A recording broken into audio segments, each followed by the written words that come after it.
ఆంధ్రప్రదేశ్ రాజధాని అమరావతి విషయంలో సీఎం నారా చంద్రబాబు నాయుడు మరో కీలక నిర్ణయం తీసుకున్నారు. వైసీపీ ప్రభుత్వ హయాంలో తగ్గించిన సిఆర్డీఏ పరిధిని, అమరావతి రాజధాని అభివృద్ధి ప్రాధికార సంస్థ పరిధిని మళ్లీ పెంచాలని చంద్రబాబు నిర్ణయం తీసుకున్నారు. సచివాలయంలో జరిగిన సిఆర్డీఏ అథారిటీ సమావేశంలో చంద్రబాబు ఈ మేరకు నిర్ణయం తీసుకున్నారు. దీంతో రాజధాని అమరావతి పరిధిలోకి బాపట్ల, పల్నాడు ప్రాంతాలు కూడా చేరనున్నాయి. 2014లో టీడీపీ ప్రభుత్వం విజయవాడ, గుంటూరును కలుపుతూ రాజధానికి ప్రణాళిక రూపొందించింది.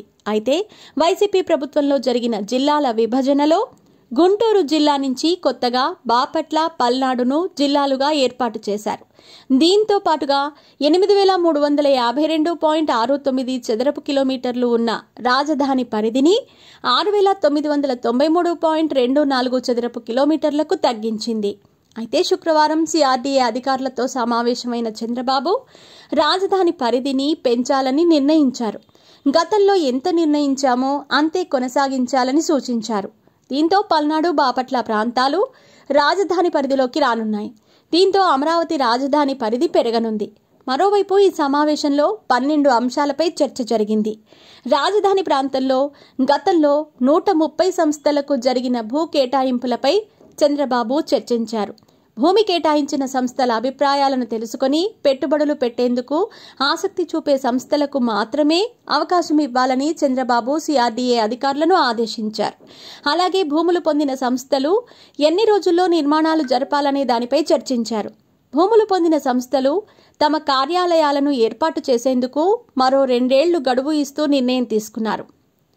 దేశవ్యాప్తంగా ఉన్న టాప్ 10 పాఠశాలలు, కాలేజీలు, ఆసుపత్రులు అమరావతిలో ఏర్పాటు అయ్యేలా చూడాలని అధికారులకు చంద్రబాబు సూచించారు.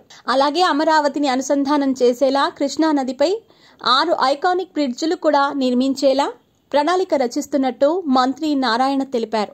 వీటితో పాటుగా 9 థీమ్ నగరాల నిర్మాణం కొనసాగుతుందని అన్నారు. రాజధాని నిర్మాణం కోసం సిఆర్డీఏలోకి 778 మంది ఉద్యోగులను తీసుకుంటామన్న నారాయణ 32 మంది కన్సల్టెంట్లను కూడా నియమించుకుంటామని చెప్పారు. మంగళగిరి మున్సిపల్ కార్పొరేషన్లోకి కలిపిన 4 గ్రామాలను కూడా అమరావతి రాజధాని పరిధిలోకి తీసుకుంటామని నారాయణ వెల్లడించారు.